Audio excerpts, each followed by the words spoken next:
చూసుకున్నట్టయితే ఆయనకి వాళ్ళ ఫాదర్ మీద చాలా ఎక్కువ కోపం ఉన్నట్టుంది.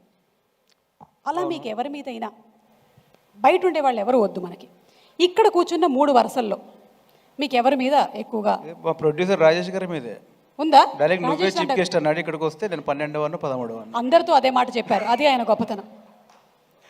అదే అండి ప్రజెంట్ ఆయనే. ఇంకా ఓకే, ఇప్పుడు 120 కాదు 200 అన్ని మూర్ఖత్వం గురించి మాట్లాడుకుంటున్నాం కదా, ఫస్ట్ ఆయనే వస్తాడు. ఆయనే ఫస్ట్, తర్వాత డైరెక్టర్ గారు. అంతే అంతే. ఓకే, మీకు ఎవరి మీద అయినా కోపం ఉందండి? నా మీద ఇంత కాదు, మనసులో పెట్టుకోవద్దు. Okay, relax. లేదండి, ఎవరి మీద లేదు. అసలు ఎప్పుడు రాలేదా మీకు లైఫ్లో? చాలాసార్లు వచ్చింది, ఇక్కడ ఎవరి మీద లేదు. ఓకే, ఆన్ సెట్ మీకు ఏ విషయంలో ఎక్కువగా కోపం వస్తుంది? ఏది జరగనప్పుడు, లేదా చెయ్యనప్పుడు, లేదా ఇవ్వనప్పుడు?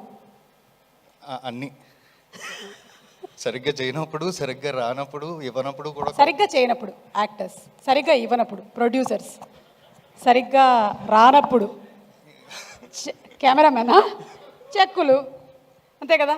ఓకే, థ్యాంక్ యూ అండి. మాకు తమ్నైల్కి కావాల్సినంత కంటెంట్ దొరికింది, మీరు మాట్లాడచ్చు ఇంకా. Thank you.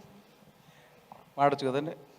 అందరికీ నమస్కారం అండి, పెద్దలందరికీ నమస్కారం. నేను ఫస్ట్ కంగ్రాచులేషన్ సుబ్బు. నాకు సుబ్బుతో చాలా ఫ్రెండ్షిప్ ఉందండి.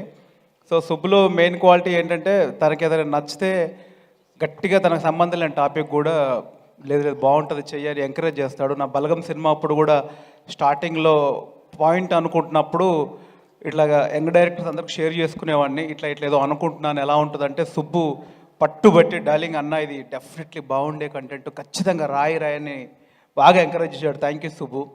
సో సుబ్బు ఏంటంటే, ఏదన్నా మామూలుగా ఫ్రెండ్స్ సర్కిల్ ఏదైనా చిన్న చిన్న ప్రాబ్లంలు ఉంటే, డార్లింగ్ ఇలా ఉంటుందంటే వేరే ఫ్రెండ్స్ ఇలా చేయొచ్చు అంటారు, బట్ సుబ్బు ఏదైనా ఆన్సర్ చేస్తే దాంట్లో కొంచెం లోతు ఉంటుంది అనమాట.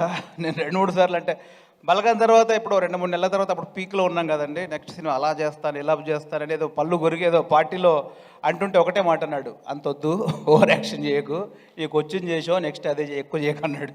సో క్లారిటీ ఉంటుంది సుబ్బులో, అండ్ ప్రతి విషయంలో చాలా డెప్త్గా ఉంటుంది డార్లింగ్. ఆ డెప్త్ ఏంటో నాకు బచ్చలమల్లి టీజర్లో కనిపించింది, ట్రైలర్లో కనిపించింది.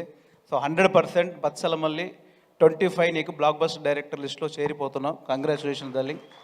అండ్ మా రాజేష్ గారికి చెప్పాలి, థ్యాంక్ యూ డార్లింగ్. స్టార్ట్ అయింది అనేది ఇంకా సమాజ వర్గంతో స్టార్ట్ అయింది, కంటిన్యూ అవుతుంది, దీంతో అది కంటిన్యూ అవ్వాలని కోరుకుంటున్నాను.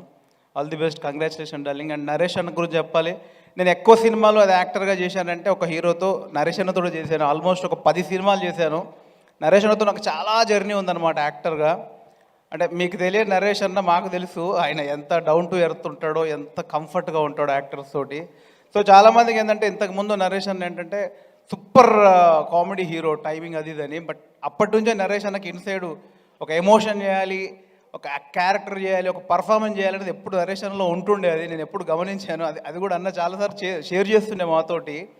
బట్ అది నాందితో ప్రూవ్ అయిందండి. సరైన కంటెంట్ నరేష్ అన్న పడితే ఎలాంటి యాక్టర్ బయటకు వస్తాడో అది నాందితో ప్రూవ్ అయింది.